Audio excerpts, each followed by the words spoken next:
I do know one thing about this episode, though. I was trying to figure out how to make a Krabby Patty, boy. Oh, my gosh. Oh, my gosh. I was going to get my hands on that Krabby Patty secret formula.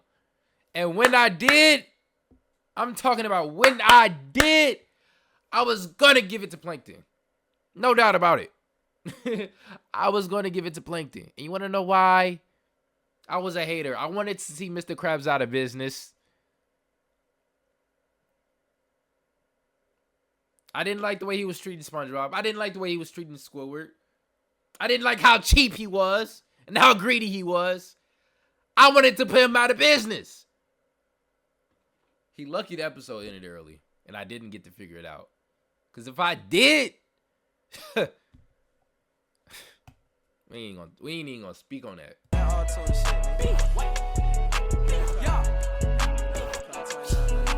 These are SpongeBob's best episodes of all time. The third one being Chocolate with Nuts, that has a rating of... Alright, so recently I reacted to SpongeBob's worst episodes. Now we finna check out the best episodes? 9.5. This episode starts off with SpongeBob sitting in his mailbox waiting for his mail. He receives a magazine called Fancy Living Digest that focuses on showing how upper class fish live. This completely amazes SpongeBob and Patrick, making them want a taste of this lifestyle. They go to Squidward asking how these fish came across so much success. Squidward then mentions entrepreneurship, the act of buying things. Bro, I remember when I was younger, I didn't know what entrepreneurship was. I thought it was just a fancy word that SpongeBob and the creators of SpongeBob just made up, bro, on everything. I did not know that this was a real thing.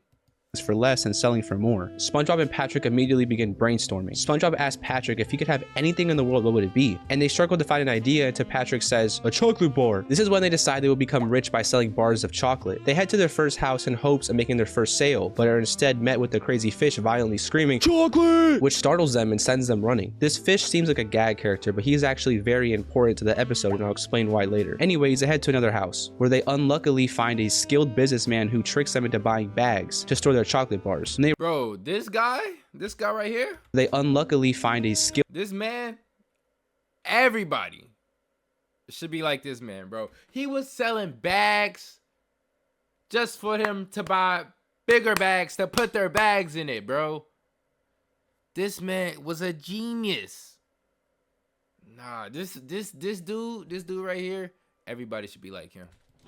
Skilled businessman who tricks them into buying bags to store their chocolate bars. When they arrive at the next house, we notice that it's the same exact fish who live next door. This fish obviously owns multiple properties and uses this to scam SpongeBob and Patrick. The businessman somehow manipulates SpongeBob and Patrick into buying larger bags to hold the small ones he already sold them, which will come back to haunt them later. They finally stumble across a nice fish they hope to sell some chocolate to. SpongeBob leads with the, hey, we're selling chocolate bars, would you like to buy one? And they actually almost manage to land their first sale, but since they have so many bags, they can't even find the chocolate, and the lady gets impatient and they lose the sale. This is where the chocolate guy makes his second appearance and chases SpongeBob and Patrick away. After this, SpongeBob and Patrick start to lose motivation because they don't know what they're doing wrong. They head over to the diner and story of my life, bro. Don't know what I'm doing wrong. After YouTube gods, YouTube gods, and Jesus Christ himself, Lord Jesus Christ, help a brother out. I don't know what I'm doing wrong. I'm pretty sure I'm doing something wrong. Probably a lot of things. I just need to see what I'm doing wrong. What is it?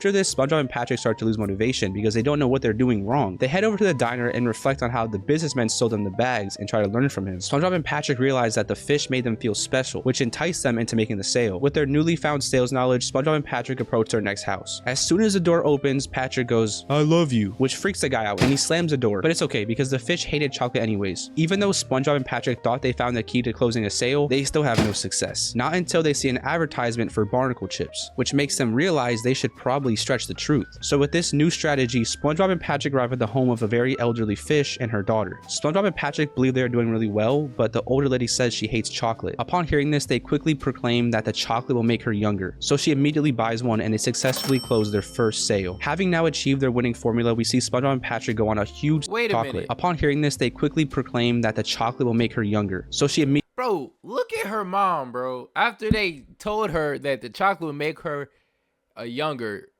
the mom is happy, but the daughter's like, no, bro, that's your mom, bro. Why is you acting like that? That's messed up. That is horrible. What fish is this supposed to be? Like some bait? Is she supposed to be bait or something? Like a worm?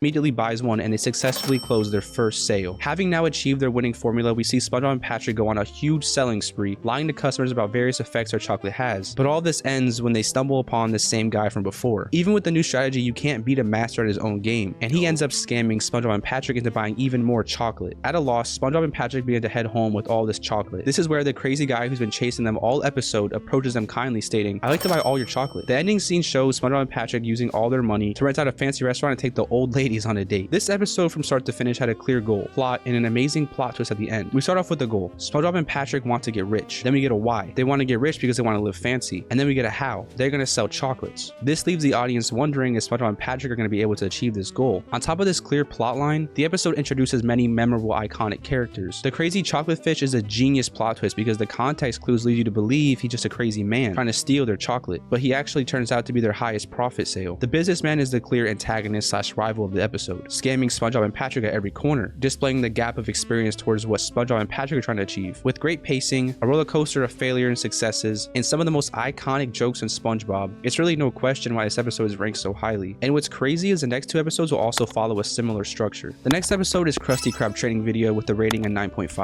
Bro, was this episode a 9.5? Krusty Krab training video. I don't know. The episode starts off by congratulating us for our new position at the Krusty Krab restaurant. The first thing we learn is the humble beginning of Mr. Krabs. I do know one thing about this episode though. I was trying to figure out how to make a Krabby Patty, boy. Oh my gosh. Oh my gosh. I was gonna get my hands on that Krabby Patty secret formula. And when I did, I'm talking about when I did, I was gonna give it to Plankton.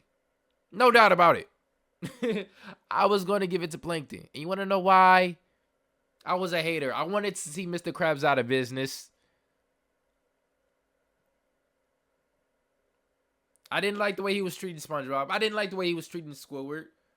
I didn't like how cheap he was and how greedy he was. I wanted to put him out of business. He lucky the episode ended early, and I didn't get to figure it out. Because if I did, we ain't even gonna speak on that. We see him as a child, literally scamming a vending machine with a quarter tied to a string. This immediately look at him. Brings his greedy personality to light. This is also where we learn that Mr. Krabs was a veteran in the war, and this caused him to be extremely depressed. To take his mind off his time served, he purchased a retirement home called the Rusty Krab, and completely transforms it into the iconic restaurant it is today. We then get to learn about the Krusty Krab in the present day, and see that Mr. Krabs can tend to over-exaggerate, referring to a spatula as a advanced patty control mechanism, and an ice cube as a high-quality beverage control device. The training video then goes over the qualities of a good employee, highlighting SpongeBob's successes and bashing Squidward. Now we get to the fun part, the actual training. This is where SpongeBob asks when he will be able to cook a Krabby Patty. The narrator tells SpongeBob he cannot cook until he understands poop, which of course stands for people ordering our patties. We then get some real life examples of working at the Krusty Krab, highlighting that people only go there for Krabby Patties. SpongeBob gets excited and impatient about cooking. What's even on a menu at the Krusty Krab? It's like, I remember like one episode, it being like salads, kelp fries, and burgers. Bro, they got a worse menu than Cane's. All Cane's got is coleslaw, bread, and chicken tenders. Bro, that's literally it, I believe, bro. Krabby Patty. Wait, yeah. But the narrator literally swats him as if he's a fly. You see, SpongeBob can't start cooking without knowing about personal hygiene first. This leads us to another part in the training video where they rudely compare SpongeBob to Squidward. But we also see some passive aggression as the narrator commands SpongeBob around. This is where we get to see a glimpse into the narrator's own personality. After learning how to talk to your boss, which is just a scene of SpongeBob asking for a raise and getting rejected, Patrick walks in and starts to freak out, proclaiming that the ceiling is talking to him. This makes us question the narrator's identity. Either Patrick is just silly and couldn't see the person talking, or something really fishy is going on. Anyways, Patrick makes Squidward look bad, a common theme for the episode, and we get to learn about emergencies, which is pretty much Plankton trying to steal the Krabby Patty formula. SpongeBob also almost lets him get away, but Mr. Krabs caught him, as he's used to this. Congrats, you have officially learned the ins and outs of being employed at the Krusty Krab. And the episode ends just as they're about to show us how to make a Krabby Patty, which is actually a pretty genius way to end it. What I love about this episode is that it puts us in the perspective. Bro, how is he in the Krusty Krab looking around? What is this? that we are living in the world of SpongeBob and just got hired at the Krusty Krab. I also appreciate the fact that they show the origin and explain why Mr. Krabs bought it and how he transformed it into what it is today. The episode also does amazing at outlining the dynamic for the entire show. You could show this episode to someone who's never seen SpongeBob before, and immediately they'd pick up that SpongeBob is an overly energetic hard worker. Squidward is miserable and doesn't really enjoy being there. Mr. Krabs is a greedy underpaying boss, and Plankton makes constant attempts at stealing Mr. Krabs' recipe, but ultimately always fails. This episode, unlike the one before, has a clear plot as we read the title. There is a goal established in this episode, making a Krabby Patty, which makes you want to keep watching to see if SpongeBob will ever achieve this goal. We even have a few fourth wall breaks. Through Patrick and Squidward's interactions, it makes you question the entire episode as a whole. Overall, this episode was amazing and I enjoyed watching it, and I really loved how immersing and fun it was. Odin Valhalla. I'm not buying anything. Stop advertising to me. Finally, the best SpongeBob episode. Alright, what is the best SpongeBob episode? Maybe the one with Doodle Bob. I don't really like that one. I don't even know what. That was the first thing that came up to my mind, but I don't even like that episode. I don't like the I lost my identity one either. That episode kind of creeped me out, as well as the hashling slasher. I'm just thinking about the episodes that I don't like. What is my favorite episode on SpongeBob?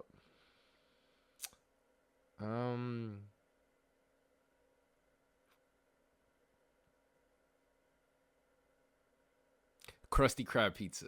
Krusty Krab. Nah, that was a good episode. That was a good episode. Episode of all time with an amazing rating of 9.7 banned geeks. The iconic episode begins with Squidward practicing his clarinet when his doorbell rings and he is greeted by a veterinarian who claims okay. I remember this one. Call about a dying animal. Right after this, Squidward's arch nemesis Squilliam Fancyson calls him and proclaims, "I hear you have a dying animal to attend to," which is very suspicious. Anyways, he tells Squidward that he was supposed to perform at the Bubble Bowl, but he can't make it, so he offers Squidward his place since he's busy. It might appear as though Squilliam is trying to do Squidward a favor, but his true intent is to publicly humiliate Squidward. He even planned the phone call and sent the vet to his house to drop Squidward's confidence. He also makes fun of him for working.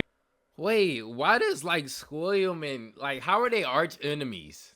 Squilliam beats Squidward in everything, in every category. Every category. Why are you beefing with him? It don't make sense. I wish they would have made an episode on that and explained that, because I don't understand that. Y'all are not on the same level at all. Why are you stooping down to his level? Just to hate on him. That's weird. That's weird, Squilliam. There's something about Squilliam that we don't know. He's a fraud. I'm telling you now. It's either he's a fraud, Squidward did something really vile to him in the past, or maybe they're secretly related. I don't know. He even planned the phone call and sent the vet to his house to drop Squidward's confidence. He also makes fun of him for working at the Krusty Krab, which makes Squidward feel like he has to accept this huge offer presented to him. The Bubble Bowl is pretty much the Super Bowl of this universe, so it's a pretty huge deal. This leads us to the main problem of the episode. Squidward does not even have a band and must assemble one in under a week, which is pretty much impossible. So Squidward puts up a bunch of flyers and begins his attempt at assembling a band. However, the people who came to his practice are all normal people who have no musical experience or talent. He asked the group if any of them play instruments, to which Plankton asked if instruments of torture count, and Patrick asked if mayonnaise is an instrument. No, Patrick. Is mayonnaise an instrument? Ugh, I killed that one. I did. Mayonnaise is not an instrument. Well, anyways, they begin to play and it sounded a little like this. Yeah, so Squidward tries to have him tap their feet to the rhythm, and this results in a huge brawl. The rest of the episode feels somewhat hopeless, as Squidward has no hope of training these nobodies into musical talent. Squidward eventually gives up and has an emotional monologue about how his one chance at success is ruined, and this motivates SpongeBob and the entire band to pull an all-nighter in practice. But how much can one night of practice really do? Well, I guess we'll see. Squidward shows up to the Bubble Bowl with no hope, no group, and of course Squilliam starts gloating, thinking his plan's gonna be a success. Squilliam still gloats even after seeing the group show up, but he was in for the performance of a lifetime. The second they hit the stage, the band blows away expectations, and they deliver one of the best musical performances in the world of SpongeBob. Sweet victory, yeah. SpongeBob, and Squilliam faints from shock. I like this episode because we get to see a happy character who is not usually happy. Yeah. Most episodes of SpongeBob leave Squidward depressed and suffering, so it was a nice change of pace for him to have his own happy ending. The episode is rated highly for good reason. First off, most episodes focus on SpongeBob as a main character, but this episode took a different approach and we got to see from Squidward's perspective. Squidward is a very... I've been saying this, bro. Squidward needs a spin-off show. Not Patrick. Not Patrick. Squidward. Mr. Squidward. Squidward tentacles. Not Patrick, bro. Like...